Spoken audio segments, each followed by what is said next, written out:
No livro de Eclesiastes, o capítulo 7, Eclesiastes, o capítulo 7, nós vamos ler os 2 primeiros versículos.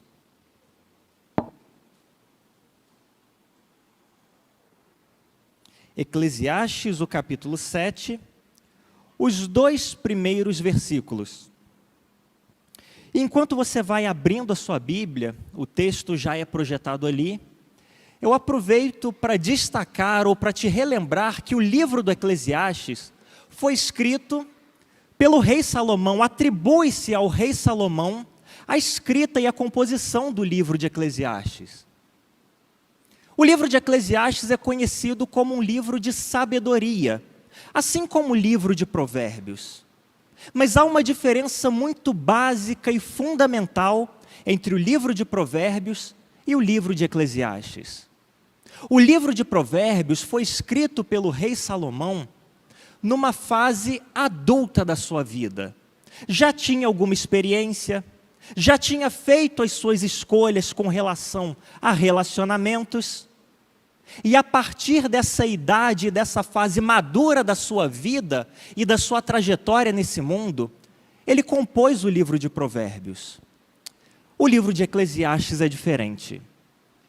O livro de Eclesiastes foi escrito, e atribui-se isso ao rei Salomão, numa fase já bastante avançada da sua vida, próximo ao final dos seus dias.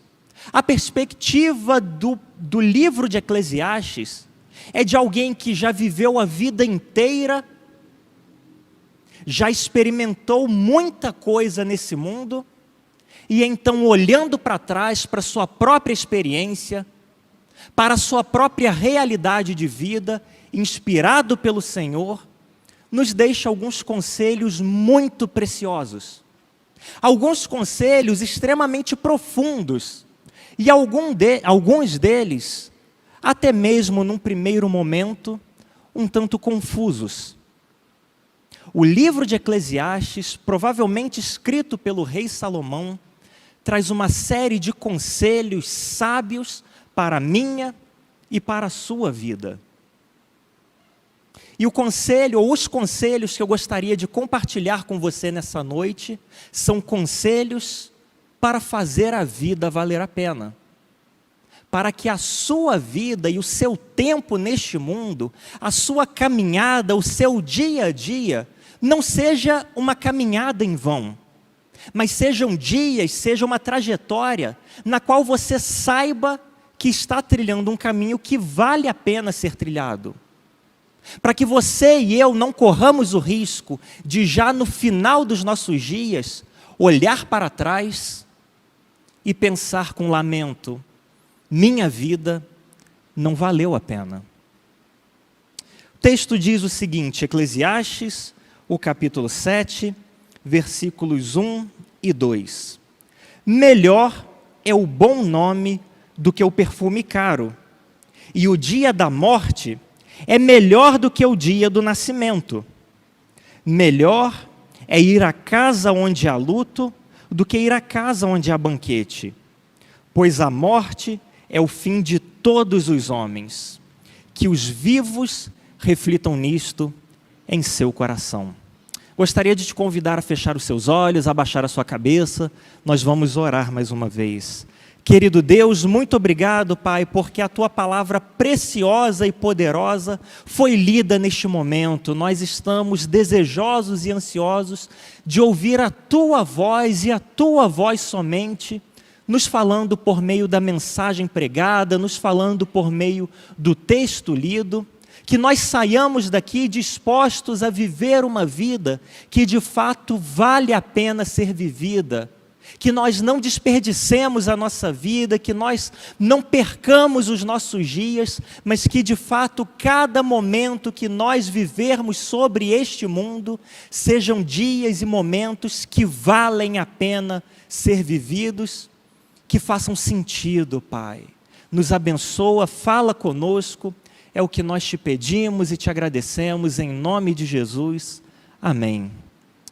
Melhor é o bom nome do que o perfume caro, e o dia da morte é melhor do que o dia do nascimento. Quando nós lemos esse primeiro versículo, o conselho dado pelo idoso Salomão começa a soar estranho. Melhor é o dia da morte do que o dia do nascimento. Mas o conselho, num primeiro momento esquisito, não para por aí. O pregador continua a sua série de conselhos e nos diz no versículo 2: melhor é ir à casa onde há luto do que ir a uma casa onde há banquete. Melhor é o dia da morte do que o dia do nascimento. Melhor é ir a uma casa onde há luto do que a uma casa onde há banquete.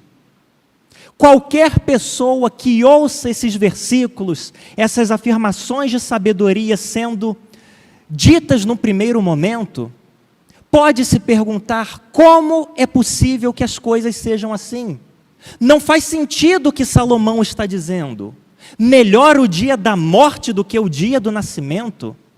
É melhor eu encontrar o meu fim do que o início dos meus dias? Não faz sentido isso.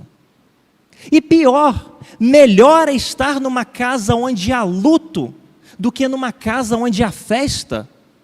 É melhor eu estar velando o corpo de alguém a quem eu amava, talvez um conhecido, do que estar na minha própria casa, cercado dos meus amigos, cercado dos meus familiares, me alegrando e celebrando. Como é possível que seja assim? Melhor é ir à casa onde há luto do que ir à casa onde há banquete.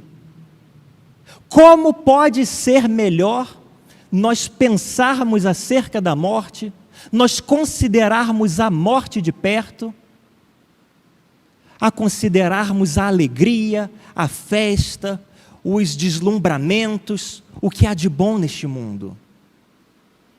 É uma pergunta que pode, ou um conselho que pode parecer estranho a qualquer pessoa que olha de relance para esses versículos.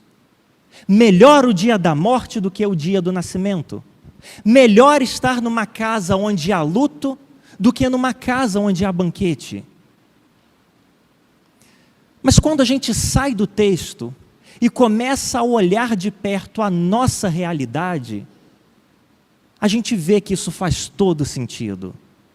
E mais do que isso, nós percebemos que estas afirmações servem e existem para que a nossa vida valha de fato a pena.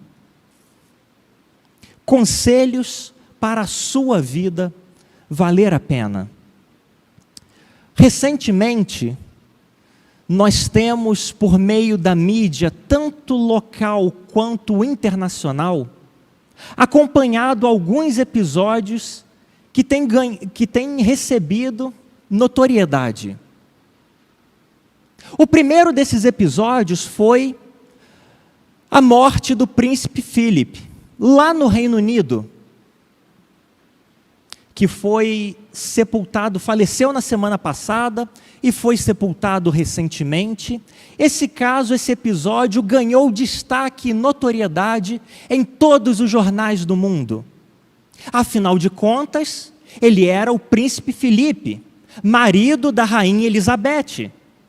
Afinal de contas, ele não foi qualquer príncipe. Ele foi, na verdade, o membro da família real mais idoso da história da monarquia britânica. Faleceu na semana passada, há 2 meses de completar 100 anos de idade.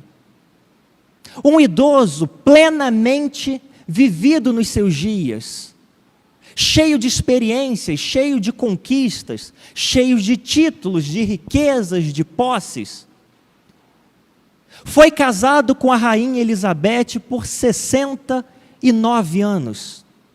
Que exemplo nos dias de hoje. 69 anos de vida conjugal. E ontem, na verdade, eu vi uma foto muito tocante, talvez você tenha visto. Uma foto dividida pela metade. Na primeira metade, a rainha Elizabeth ao lado do seu marido, o príncipe Filipe, numa igreja lá na Inglaterra. Ontem, a rainha Elizabeth, na mesma igreja, sentada no mesmo banco, sem o seu marido ao lado. Quantos viram essa foto? Que imagem tocante, que imagem profunda.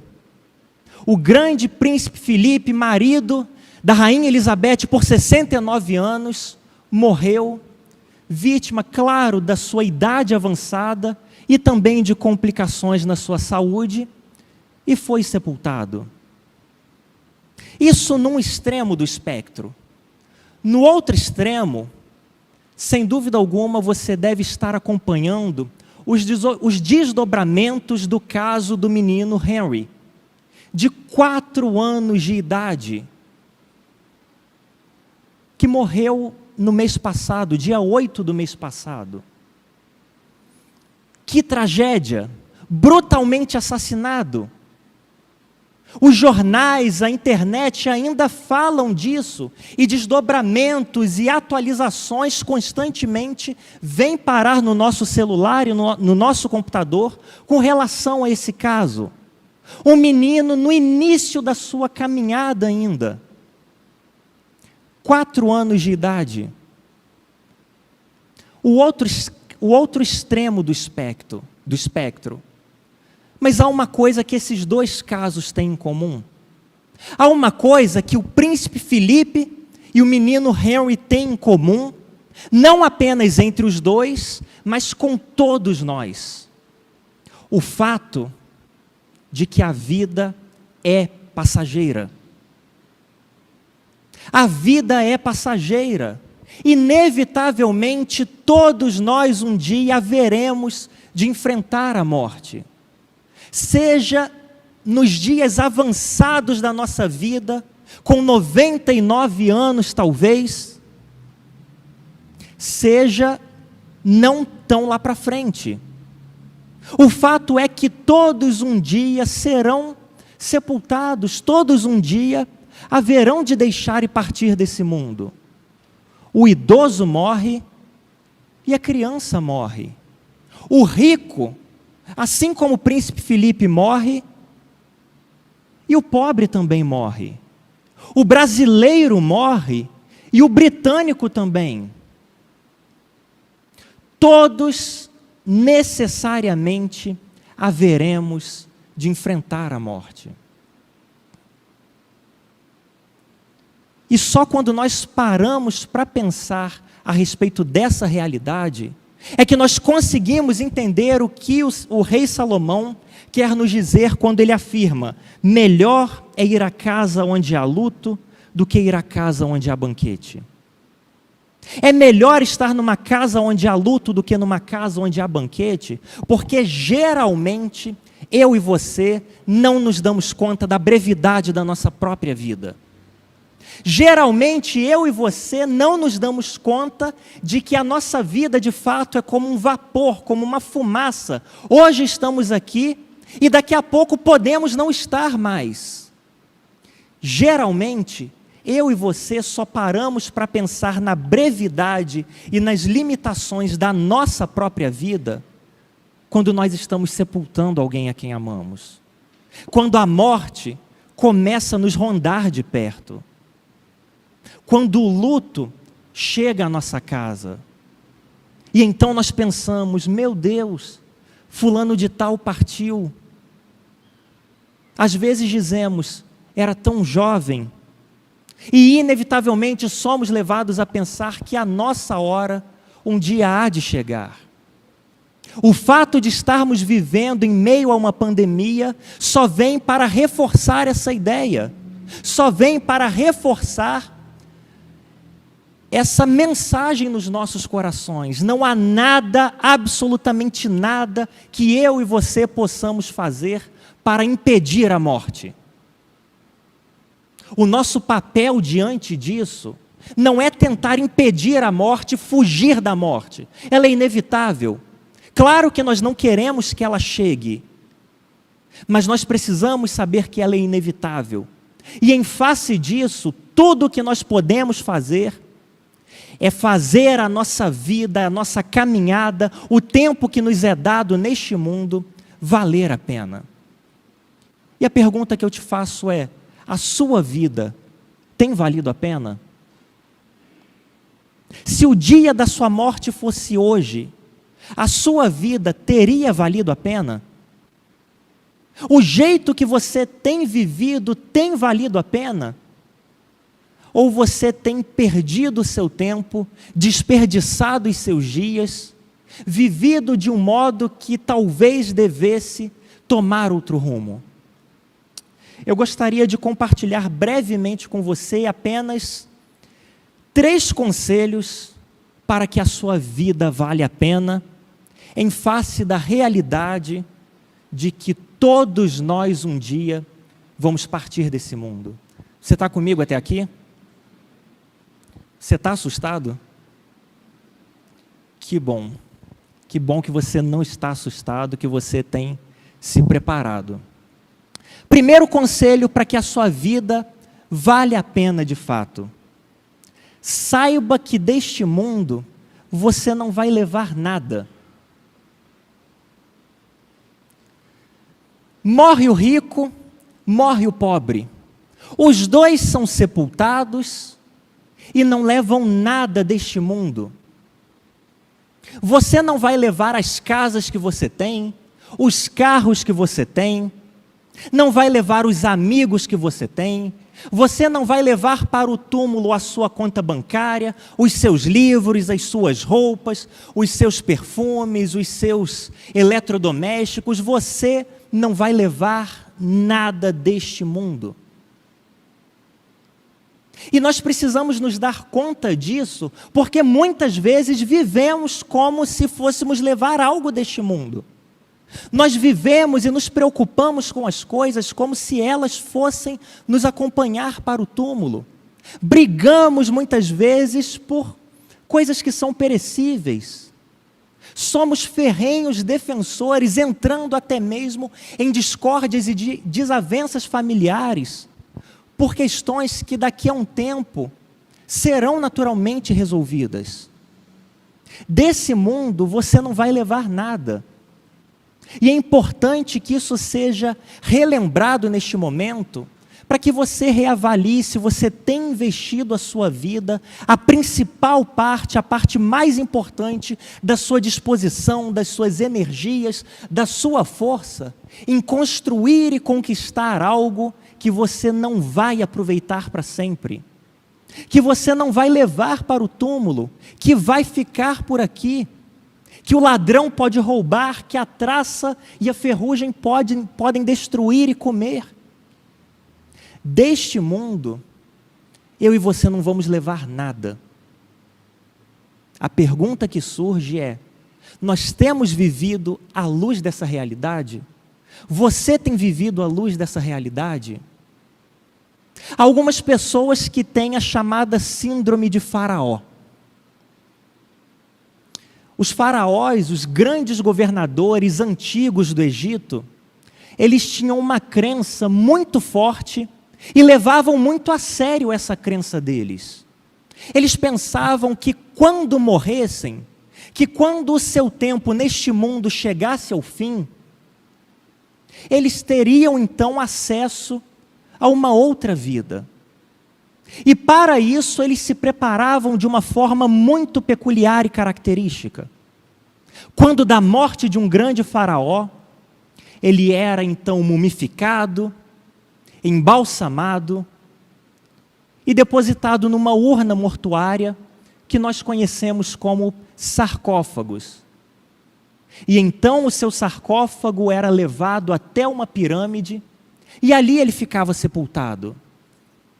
Mas a verdade é que os faraós, quando morriam, não entravam sozinhos nas pirâmides para ficarem ali e se decomporem. Os faraós, quando morriam, eram depositados nas pirâmides e junto com eles, uma grande quantidade de comida, de riquezas, de servos, de animais, justamente porque eles tinham a crença de que, em passando para uma outra vida, eles precisariam começar essa jornada bem preparados.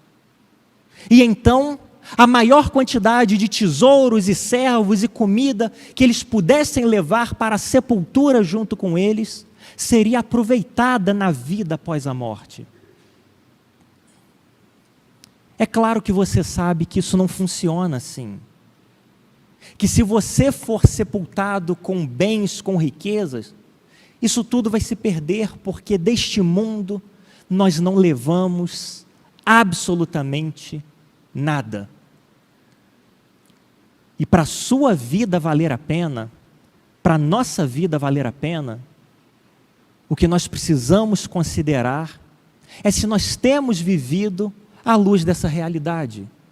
Se a nossa prioridade absoluta tem sido conquistar bens e riquezas que nós não vamos levar para a sepultura. Se o principal, se o melhor das nossas forças tem sido investido naquilo que nós não vamos carregar conosco para o túmulo. Se os melhores momentos da nossa vida têm sido gastos naquilo que não é eterno. Com isso eu não digo que você não deve trabalhar, que você não deve estudar, que você não deve procurar melhorar a sua condição de vida neste mundo. Faça isso, trabalhe, estude, corra atrás, lute, sue, se dedique muito, mas saiba, deste mundo você não vai levar absolutamente nada. E quando isso se torna verdade para você, então a sua vida começa a valer a pena. Então você começa a viver de uma forma que faz sentido à luz de toda a existência. Para a sua vida valer a pena, saiba que deste mundo você não vai levar nada. Mas há um segundo conselho ainda que vem em decorrência e em consequência direta deste primeiro. Deste mundo nada levaremos, mas neste mundo muita coisa vamos deixar quando partirmos. Não vamos levar nada, 1 centavo sequer não vamos levar. Mas eu e você vamos deixar muita coisa aqui quando partirmos. Nós vamos deixar memórias, nós vamos deixar exemplos, nós vamos deixar saudades, nós vamos deixar inspiração, nós vamos deixar lembranças, nós vamos deixar um legado. Que tipo de coisas você vai deixar? Que tipo de memórias você vai deixar? Você não vai viver para sempre, eu não vou viver para sempre. Que tipo de lembranças você vai deixar nas pessoas que ficarem para ir depois de você? Como é que você vai ser lembrado? Como é que você vai ser lembrada? Que exemplos você tem deixado para as pessoas que convivem lá na tua casa com você? Para os seus filhos, o que é que você está ensinando para os seus filhos? Você não vai poder levar nada, mas você tem a oportunidade, o privilégio de fazer a sua vida valer a pena, investindo no exemplo e na criação que você dá para os seus filhos. Investindo nos relacionamentos com os seus amigos, investindo em trazer valores para a sua vizinhança, para os seus familiares. Muita coisa nós vamos deixar aqui. Como é que você vai ser lembrado?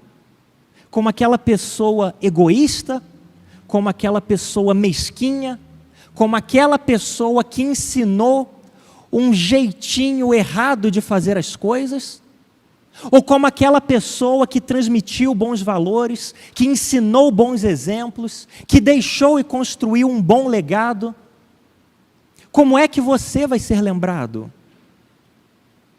O seu poder de influência, ele vai para além do seu tempo de vida nesse mundo. É exatamente isso que os livros biográficos nos trazem e nos falam. Eu tenho um livro de biografias de grandes homens e mulheres de Deus do passado. E de vez em quando eu retorno aquele livro para ler uma biografia ou outra, para ler uma história ou outra de vida daqueles homens que viveram há 200, 300, 400 anos. E mesmo depois de tanto tempo da morte deles, eu ainda sou abençoado. O que eles deixaram, o que eles construíram, me abençoa e me influencia hoje. Quando eu leio a respeito de homens de Deus como Jonathan Edwards, como Charles Spurgeon, como Charles Finney e tantos outros homens e mulheres usados por Deus, eu me sinto encorajado. Eu olho, por exemplo, daquelas pessoas e vejo, olha como eles oravam. Eu quero orar do jeito que eles oravam. Olha como eles estudavam a Bíblia. Recentemente eu aprendi a marcar a minha Bíblia com Jonathan Edwards. Que privilégio! Um homem que viveu e morreu há tanto tempo, mas deixou boas práticas, deixou uma influência positiva, deixou um legado de alguém que fez a sua vida valer a pena. E a pergunta que fica para você é: o que é que você vai deixar? O que é que você vai deixar para a sua família? Que memórias você tem construído com a sua família? Como é que seus filhos, sua esposa, seu marido vão se lembrar de você? O que é que eles têm aprendido com você? O que é que as pessoas que convivem com você vão carregar de você quando da sua partida? Desse mundo não vamos levar nada. Mas se queremos que a nossa vida valha a pena, precisamos saber que muita coisa vamos deixar aqui. Você está comigo até aqui?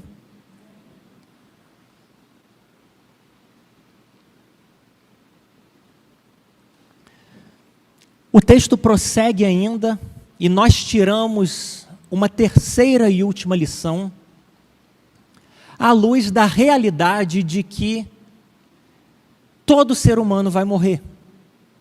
E de que de vez em quando a gente precisa parar e colocar a mão na consciência para saber se de fato estamos preparados para a nossa morte. Para a nossa vida valer a pena, precisamos lidar e encarar o fato de que estamos de passagem aqui nesse mundo. Não vamos levar nada daqui, vamos deixar algumas coisas aqui, mas mais do que isso, a Bíblia nos ensina que a morte não é o fim de toda a história. A morte não é o fim de toda a história. É muito esquisito, na verdade, quando nós falamos de morte. Na verdade, algumas pessoas nem gostam e imaginam que alguma coisa ruim vai acontecer, porque ouviram ou participaram de uma conversa a respeito de morte. Não sejamos místicos dessa forma.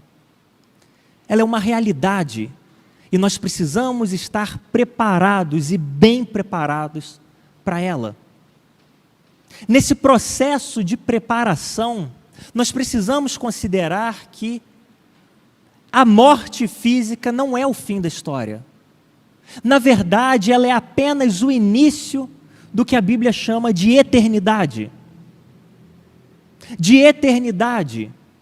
Vivemos por um determinado período de tempo neste mundo, e quando o nosso tempo aqui chega, entramos então no maior período da nossa vida. Um período que não encontrará fim. E é por isso que se chama eternidade. E quando olhamos para a Bíblia, do começo ao fim, ela nos fala que existem apenas dois caminhos que o ser humano pode trilhar quando de sua morte, a partir da sua morte. A Bíblia fala de um caminho de vida, de alegria, de plenitude de paz, de felicidade, de descanso eterno. No céu, no paraíso, junto com Deus, ao lado do Pai, junto com os santos. E a Bíblia fala do caminho inverso, o caminho da condenação eterna, da perdição eterna, do ser lançado no lugar onde há choro e ranger de dentes. A morte é apenas o ponto de partida da nossa eternidade. E há apenas dois caminhos que todos nós podemos trilhar: o caminho da vida eterna ao lado de Deus, ou o caminho da condenação eterna distante de Deus. As pessoas, nós seres humanos, temos o hábito, o costume de imaginar que nós estamos numa posição de neutralidade. Não estou seguindo nenhum caminho de perdição e nenhum caminho de salvação, até fazer a minha decisão. Na verdade, não é isso que a Bíblia nos ensina. A Bíblia nos ensina que todos nós somos pecadores, somos escravos do pecado, consequentemente, já estamos trilhando o caminho da condenação. A menos que sejamos resgatados, que sejamos salvos por Jesus Cristo e trazidos para o caminho da vida. O ser humano não possui uma condição de neutralidade. O ser humano está trilhando o caminho da perdição até o momento em que ele é resgatado por Cristo. Para a sua vida valer a pena, é claro que você precisa escolher o caminho de vida. É claro que você precisa escolher o caminho de salvação eterna. Nós que estamos vivos, o texto nos diz, devem refletir nisso e levar essa questão a sério. É por isso que é melhor estar numa casa onde há luto do que numa casa onde há festa. Porque somente numa casa onde há luto é que nós somos encorajados a pensar na brevidade da nossa própria vida e fazer então escolhas que resultarão para a eternidade, que resultarão para o tempo em que não estivermos mais fisicamente aqui. É por isso que o final do versículo diz que os vivos reflitam nisso em seu coração. Todos nós vamos enfrentar a morte. E há apenas dois caminhos que podemos seguir: vida eterna ou condenação eterna. Mas essa decisão, ela é feita agora. Esse apelo, esse convite, essa possibilidade de escolha é para nós que estamos vivos. E é por isso que nós devemos refletir nisso em nosso coração. Outras traduções da Bíblia dizem: os vivos devem levar isso muito a sério. É questão de vida ou morte que nós tratamos aqui. A igreja não existe para te ajudar a fugir da morte. A igreja e o evangelho existem para te deixar muito bem preparado para enfrentar o seu dia final. Para que de fato você viva cada um dos seus dias aqui, fazendo a sua vida valer a pena. Vida eterna ou condenação eterna. O caminho da vida eterna é um caminho muito simples. Não é algo que você vai conquistar com o seu próprio braço. Não é algo que a sua própria força vai te dar, que a sua própria determinação vai trazer para você. O caminho da vida é pela fé em Jesus Cristo. O caminho da vida eterna é pela fé em Jesus Cristo.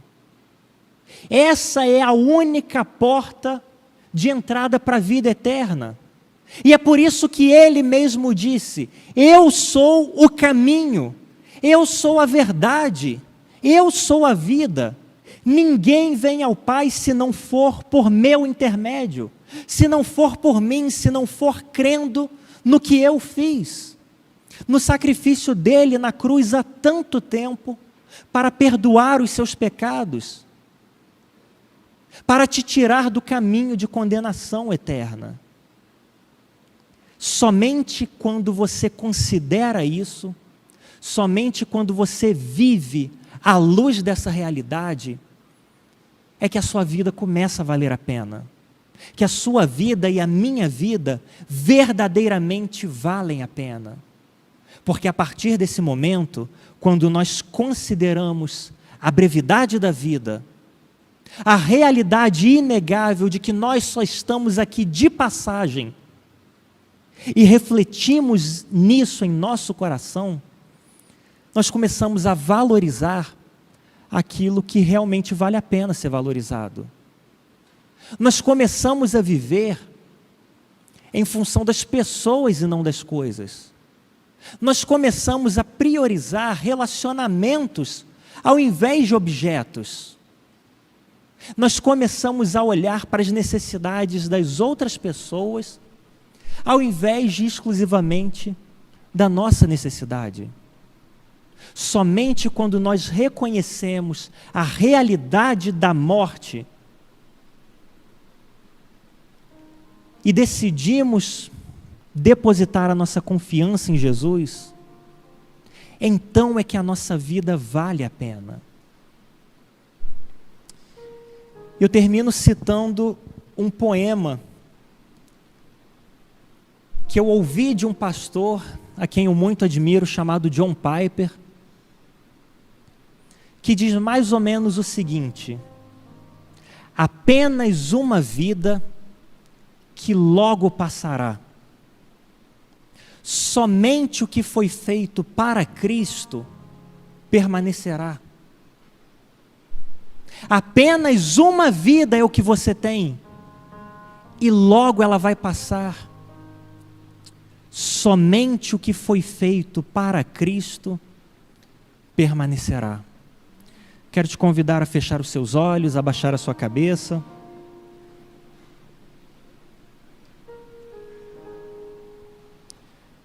Nós vamos orar nesse momento, mas eu não poderia encerrar a mensagem e o culto dessa noite sem a oportunidade de você escolher o caminho da vida, sem te dar a chance de hoje passar do caminho da perdição eterna para o caminho da vida eterna. A morte é uma realidade, cedo ou tarde ela vai encontrar cada um de nós. Você está preparado? A sua vida tem de fato valido a pena? Reflita nisto em seu coração. Eu gostaria de orar com você nesse momento, que percebe que tem vivido de um modo que a sua vida não tem valido a pena, com você que tem vivido e feito escolhas que mostram que a sua vida está sendo um desperdício de tempo, um desperdício de energia, um desperdício de disposição, um desperdício de capacidades, de dons, de habilidades. Eu gostaria de orar com você que percebe que tem desperdiçado a sua vida, mas que gostaria de, a partir de hoje, assumir um compromisso de fazer a sua vida valer a pena, de dar um sentido real à sua vida e fazer com que cada dia seu neste mundo, que não volta atrás, vale a pena de fato. Eu gostaria de orar com você que quer fazer a sua vida valer a pena. Eu te convido a levantar uma das suas mãos para que eu possa te identificar e orar com você. Alguém que gostaria de orar comigo nessa noite, assumindo essa postura de fato, fazer a sua vida valer a pena?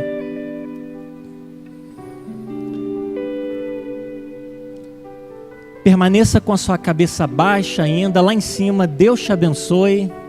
Deus te abençoe. Haveria mais alguém que gostaria de dar um sentido verdadeiro para a sua vida? Deus te abençoe aqui na frente. Deus abençoe.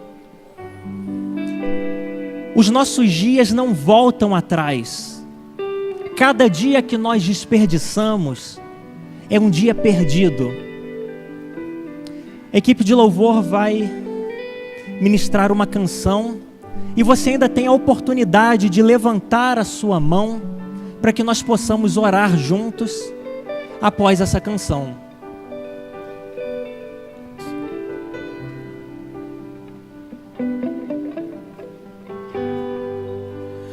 ti eu vou clamar, pois tudo vem de ti e tudo está em ti. Por ti vou caminhar, tu és a direção, o sol a me guiar. Quero te convidar a se colocar de pé. Tudo pode passar, o teu amor jamais me deixará. Sempre há de existir novo amanhã preparado pra mim. Preparado pra mim.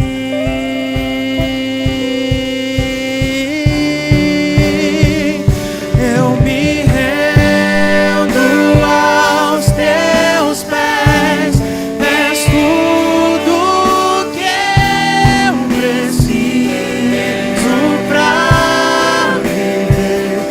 Eu me lanço aos teus braços, onde encontro meu refúgio.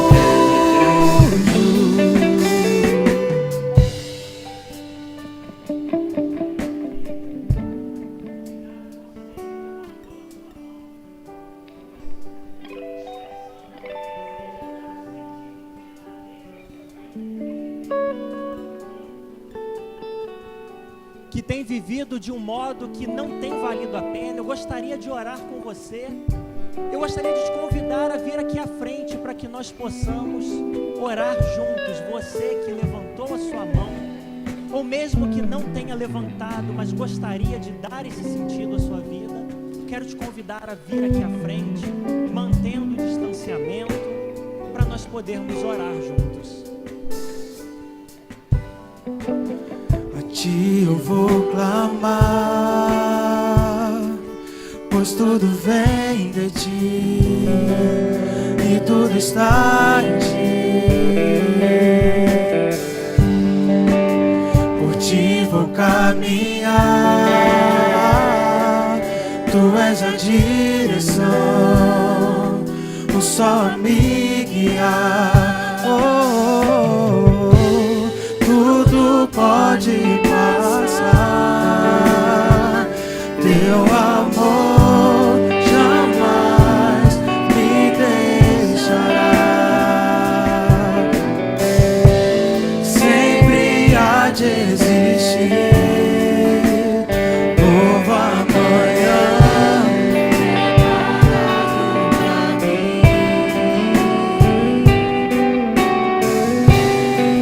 preparado pra mim.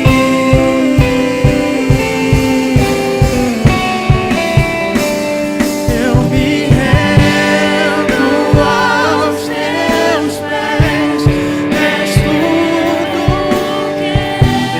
preciso pra viver. Eu me lanço aos teus braços, onde encontro refúgio. Eu me rendo aos teus pés, és tudo que eu preciso pra viver. Eu me lanço aos teus braços, onde encontro meu refúgio.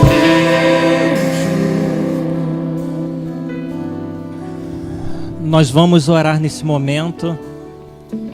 Eu quero dizer para vocês que corajosamente levantaram as suas mãos e vieram aqui à frente, que a vida de vocês, cada dia que o Senhor concede a vocês, pode valer muito a pena. Com Cristo na vida de vocês, seguindo os princípios bíblicos e aplicando na vida de vocês, a vida de vocês, cada dia de vocês sobre essa terra não será um desperdício. Quando a morte encontrar vocês, vocês estarão muito bem preparados. Muito bem preparados. Querido Deus, muito obrigado, Pai, porque a Tua palavra foi lida, foi anunciada nessa noite, e ela nunca volta vazia, e isso nos traz segurança, isso nos traz encorajamento para anunciar, Pai.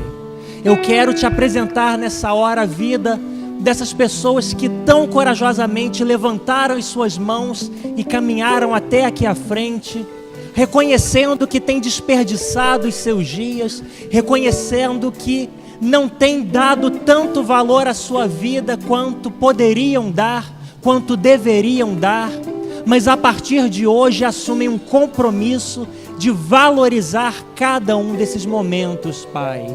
Que o Senhor de fato lhes ajude a dar sentido verdadeiro para a sua caminhada neste mundo, de modo que eles não tenham arrependimentos, de modo que eles possam, quando já chegarem no final dos seus dias aqui, poder dizer como o apóstolo Paulo disse: eu combati o bom combate, eu acabei a carreira, eu guardei a fé. Abençoa não só essas pessoas, mas cada um de nós, que de fato nós possamos valorizar os nossos dias e viver de maneira que glorifique ao Senhor, de maneira que o Senhor se agrade de nós, Pai. Agora nós choramos pedindo que o Senhor nos leve em paz para as nossas casas, nos dê uma noite abençoada por Ti, e toda uma semana na Tua presença, não permitindo que nada roube a mensagem que foi lançada e semeada nos nossos corações, mas que muito pelo contrário, nós estejamos cada vez mais preparados para o dia de enfrentar o Supremo Juiz, Pai. Que o Senhor abençoe a nossa caminhada, os nossos familiares, e nós choramos ainda pedindo que o amor de Deus, o nosso Pai, a graça salvadora de Cristo Jesus e a doce consolação do Espírito Santo da promessa conosco sejam e com todo o povo de Deus pela face da terra espalhado desde agora e para todo sempre. Amém e amém. A equipe de louvor vai continuar ministrando uma canção. Eu gostaria de te convidá-los